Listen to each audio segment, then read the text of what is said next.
आज मुंबई के इतिहास के बारे में मुझे एक और किताब मिली, मगर उसे मैं पढ़ नहीं सकता हूँ क्योंकि वो गुजराती में है। मगर इस किताब के कवर पर मुझे मुंबई शहर के वो सारे नाम मिले जो वक्त के साथ में बदलते रहे, जिसे इस वक्त मैं आपके लिए स्क्रीन पर दिखा रहा हूँ।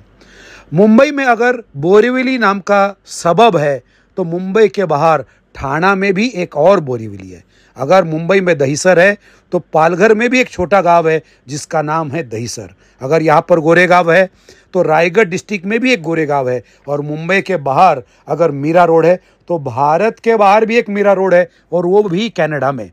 गुजरात में अगर मांडवी है तो मुंबई में भी एक मांडवी है। और इस मांडवी के आगे तब एक ऐसा एरिया लगता था जहां पर हमेशा दलदल हुआ करती थी और घुटनों तक पानी हुआ करता था। जो भी वहां से चलकर भिंडी बाजार जाता था उसके पैर ऑटोमेटिक धुल जाते थे और लोग देखते ही पहचान जाते थे और कहते थे, हा पायधुणी वर्ण आला ऐसे दिसते।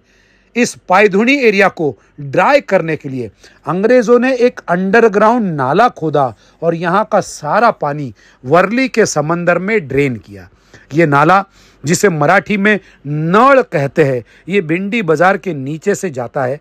इसीलिए भिंडी बाजार को बाद में लोग नळ बाजार भी कहने लगे।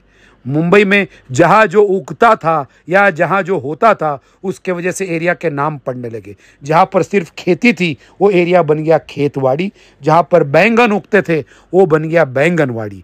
इमली के पेड़ जहाँ पर थे वहाँ का बंदरगाह बन गया छिंस बंदर। जहाँ पर रंगों का मार्केट था वो बन गया गुलालवाड़ी। चंदन जहाँ पर अच्छा मिलता था वो बन गई चंदनवाड़ी। और फणस यानी कटहल जहाँ पर उगते थे वो बन गई फणसवाड़ी। ज्या आळीमध्ये खूप वडाची झाडं होती ती झाली वडाची आळी, जिसे आज हम लोग वडाला के नाम से जानते हैं।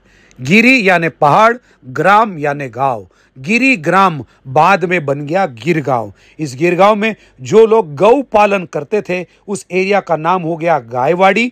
और ये गाय जिस टैंक में पानी पीने जाती थी उस टैंक का नाम हुआ गोवालिया टैंक। ये गाय और बाकी के जानवर जहां पर चरते थे उस जगह का नाम हो गया चरनी रोड। एक पहाड़ पर बहुत सारे बबूल की झाड़ियां थी जहां पर बना एक शिव मंदिर। इस शिव मंदिर का नाम रखा गया बाबुलनाथ, जिसे 13th सेंचुरी में बनाया राजा बिंबदेव ने। इस राजा ने मुंबई में अपनी राजधानी बनाई महिकावती में, जिसे आज हम लोग माहिम के नाम से जानते हैं। माहिम में आज एक फोर्ट भी है। और इस राजा की और एक खास बात थी, इस राजा के पास थे 2500 हाथी। अब इन 2500 हाथियों को रखा कहा जाए, उनके लिए एक एरिया खाली कराकर उनके लिए एक स्पेशल तबेला बनाया गया जहां पर इन हाथियों को रखा जाता है। उसे संस्कृत में कहा जाता है मातंगालय। यही मातंगालय वक्त के साथ बदलते बदलते हो गया माटुंगा। राजा बिंबदेव जिस गांव में एक पत्थर पर बैठकर न्यायदान करते थे वो गांव बन गया न्याय गांव, जिसे आज हम लोग नायगांव के नाम से जानते हैं।